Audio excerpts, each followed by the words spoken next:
Alright, hello, welcome back to the podcast once again, everybody. PayPal and Patreon links are both down below for anybody who wants to support me. Only do so if you actually can. So, we're taking a brief look at the coming rise of Namibia.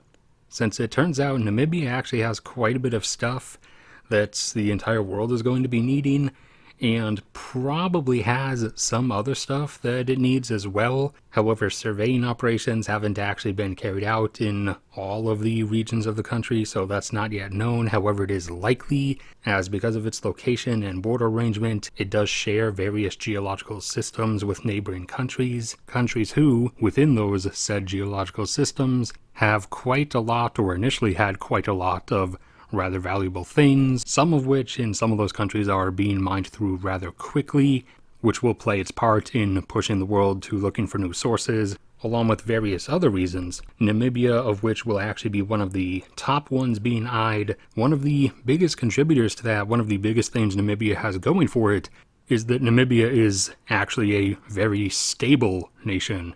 It is not racked with internal turmoil and civil strife and five-sided civil wars. It doesn't have various regions of the country being overrun by terrorist movements. The government of Namibia is actually very welcoming and open to investment, as various oil ventures and new mining operations have previously revealed. And unlike several surrounding regions, in particular the Congo, Namibia's rising mining industry is operated by actual large mining companies utilizing vehicles and paid adult mine workers, as opposed to many of the cobalt mines in the Congo and surrounding region, and various diamond mines throughout Africa, which tend to be run by local warlords using child slave labor. That is not the case in Namibia. Now, it's also not the case in South Africa.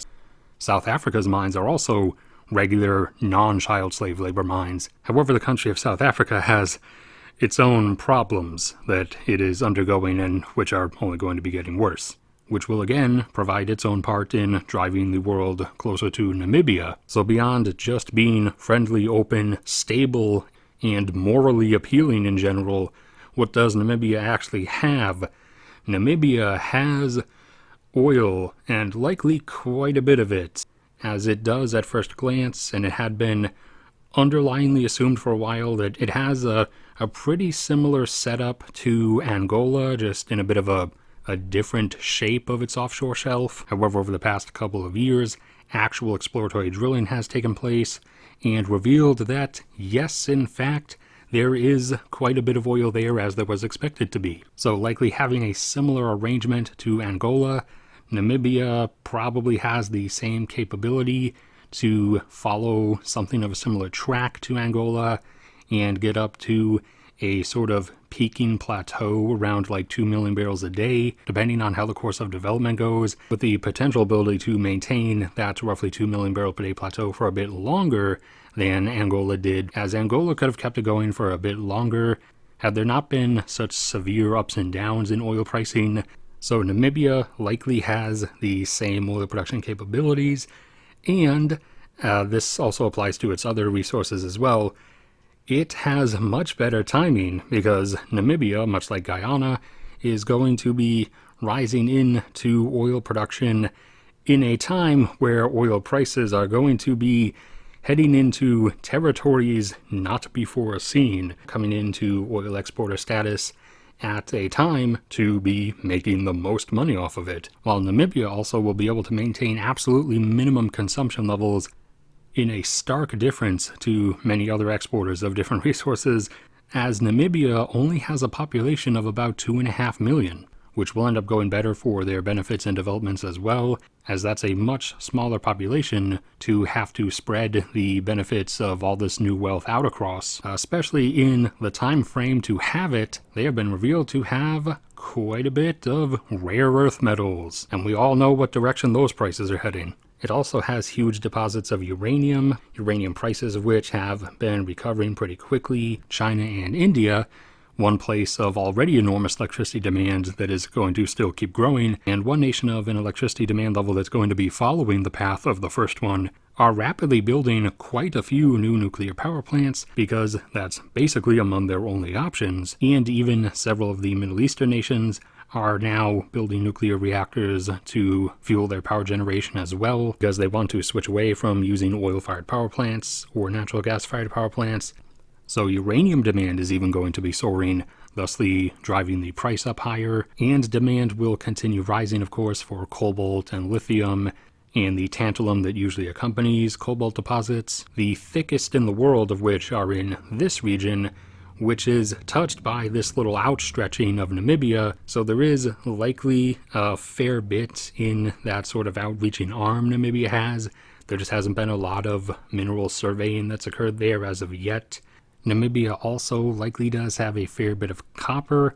Granted, only a little bit of mining has started so far. However, alternative copper sources are going to start being looked for, given the recent trend in events in two of the largest global copper suppliers, particularly the largest supplier, Chile, who has now started to go down the anti-mining route.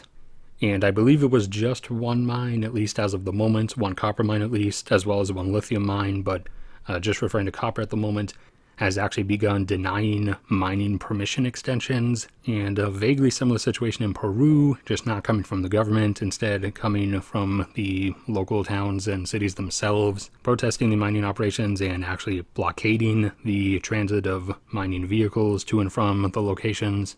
So that's going to be causing supply issues from those two, who are two of the world's largest copper providers, which is thus, as with many other resources, going to be pushing the world into looking for alternative providers, which is where Namibia may be able to step up in yet another category. Along with potentially chromium and manganese mining, as quite a bit of the world's supply is mined in South Africa, a lot of which is in this region, and some of that geology is shared with Botswana and Namibia, so there is likely also some chromium and manganese in those two as well. And apart from all of this just giving massive capital influx to Namibia, this will also give them the added effect of just additional attention being put on them, which will thus, especially as businesses see how stable and open they are, will inevitably draw other kinds of investment and business development into the country. And many other Africa-based or Africa-centric businesses may start shifting their operations towards Namibia away from various destabilizing regions of Africa, namely South Africa, Ethiopia, and soon enough Nigeria. And even their tourism will eventually start picking up as Namibia continues getting more and more attention and eventually starts making it into news and discussions, starts becoming a place people hear about and recognize, and thus curiosity develops. For those who will still be able to afford tourism, that is. So that's it for this one. Thank you everybody for sticking around and listening. Like if you enjoyed, subscribe if you haven't already. PayPal and Patreon links are both down there if you want to support me. Only do so if you actually can. Go subscribe to my cat's channel too. We're trying to get her up to 1,000 subs before November. But no matter what becomes of me, may God bless and protect all of you. And I will see you all around next time.